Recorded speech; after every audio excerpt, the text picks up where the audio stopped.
لو الاهرامات كانت قبور فعلا، ليه الملك سنفرو بنى 3 اهرامات ضخمة؟ والسؤال المطروح هو اتدفن في انهي واحد فيهم اصلا؟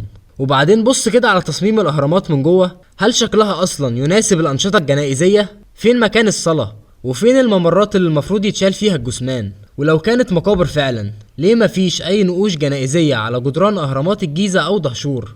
خصوصا اننا بنتكلم على الاسرة الرابعة اللي هي في عز مجد الحضارة. وعلى مدى 200 سنة من الحفريات والتنقيب في مصر، مفيش ولا مومياء واحدة اصلية اتلقت جوه هرم. وكل ده بيخلينا نقف ونفكر، هو فعلا الاهرامات كانت مقابر للملوك ولا الموضوع اكبر من كده بكتير؟ والموضوع فيه علامات استفهام كتير. ولو كانت فعلا الاهرامات مقابر، يبقى المفروض نلاقي 3 سمات واضحين. اولا، اسم المتوفي منقوش بوضوح. ثانيا، نلاقي المومياء الملكية اللي بيكون الهرم معمول اصلا عشانها. تالت حاجة، ان التصميم الداخلي يكون شبه تصميم المقبرة، بس مفيش ولا حاجة من ال3 دول. طب ازاي؟ والهرم الاكبر مثلا اللي هو اضخم بناء حجري في التاريخ، مفيهوش اي نقوش خالص ولا اسم ملك ولا نصوص جنائزية. وكل اهرامات مصر اللي عددها بيزيد عن 120 هرم ليس بها اي نقوش تماما. طب ده سببه ايه؟ رد الاثريين بيكون ان الكتابة المصرية ما كانتش لسه اتطورت في الوقت ده، وان ده حصل بعد كده مع اهرامات الاسرة السادسة. والكلام ده بيناقض الحقيقة، واحنا عندنا اكتر من اثر بيرجع للاسرة الثالثة والرابعة، وفيها نقوش كتيرة